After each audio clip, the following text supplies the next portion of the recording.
Not many people know that there's a difference between Romanian deadlifts and stiff leg deadlifts, but if you're trying to grow your glutes and you're doing stiff leg deadlifts, then it's probably not going to happen. When my online clients send me a form review video, I'll look over it, make sure they're doing everything right, and if they're not, send them a video back. This is one of the videos that I sent my clients recently explaining where she was going wrong. So, Romanian deadlifts, looking tremendous here. There's a couple of things I'm going to point out here, but I'm just going to let you watch this video first. Everything looks good here, right? There's just one thing I want to show you here. Let's just imagine that your body has a line right down the centre of it, right? So there's a line right down here. And when you do a Romanian deadlift, if I just show you the end of your lift here, let's get to a point where I can see behind. Right here. And imagine that line is going straight down the centre of your body, right? It's going right down here.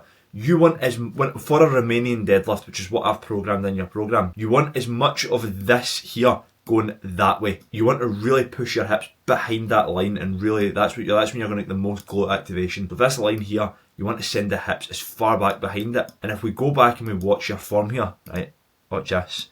So if you're standing perfectly upright now, perfectly upright, you're hinging, you're pushing the hips back, but notice right here, right, so when you watch where your bum goes here, not to be creepy or anything, but let's see the light here, right, let's just watch, use that as a little point. Watch how little your hips move from here on. See what I mean there? Look at how much more range of motion you've got here. So watch all of this and then look where your bum ends up, not pushing any further behind the line. The reason that's a slight problem is I would presume that when you're doing this, right, so when you're doing this exercise, I would presume that you feel this more in your hamstrings as you do it in your glutes. And the reason that'll be is because it's more of what's called a stiff leg deadlift. So when the legs are stiffer down here, there's just a slight bend in the legs. You hinge more forward and you don't necessarily push the hips further back. That becomes more of what's called a stiff leg deadlift, and that's kind of what we're trying to avoid, just because I want you doing this for the glutes and not for the hammies, because I've already programmed you hamstring exercises. So if we then do a stiff leg deadlift, we're kind of just doubling up on hamstrings, or we should be splitting volume between hamstrings, glutes. So other than that, the form's perfect though. Look, I mean, look at that, the back's perfectly straight, the legs get a solid bend in it.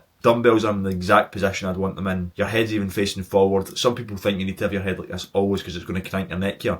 Not necessarily true, but I always just do best practice. Head straight down. That's always what I always would say. That I say that to clients anyway. I would just want your hips going a little bit further back. So if I just watch that again, right, even towards the end here, let's just use that light as like a vantage point again, right. Look where your hips start. This is where they start here. I'd say the end of it here. Yeah. So you push them back a little bit at the start, but they just don't continue to go back towards the end of the lift. And if I really show you something here, right, if I pause this, turn this over a wee touch, I'm going to give you a wee demo here. So, when you're doing a stiff leg deadlift, right, you're stiff here, you go down, from here the hips aren't moving much further, so you're kind of just going down like this, you're going down, and you're transferring more of your weight forward, and that's what stretches out the hamstrings. When you're doing a Romanian deadlift, you want a good bend of the leg, and you want to bend them as you come down, and you really want to send the hips back as far as you possibly can. Oh, jeepers Jonah, man.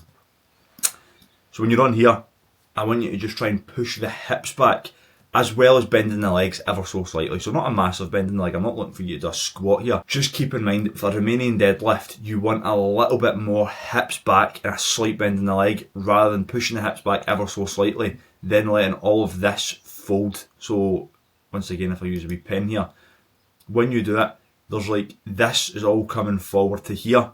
Right, and that's where the hinge is coming from. But instead, I would want all of this here to go back the way, right across to here. Right, just send it right towards the back of the room. Imagine that line down the middle of your body, and see how much of this you can get going back the way, back there. That would just be more a Romanian deadlift rather than a stiff leg deadlift. Hope that makes sense. If it doesn't, just send me a message being like, listen, can you walk me through that in further detail, and I'll happily go through it again. But it should, I think you'll probably get a good grasp of that. I know what you're like, so you'll probably get a good understanding of it. But that's the only thing that I would change with that. Other than that, back straight, arms in a perfect position, nothing else wrong with it. That's the only slight thing I would change, and that's me just being incredibly picky. So yeah, let me know if that makes sense. Thank you.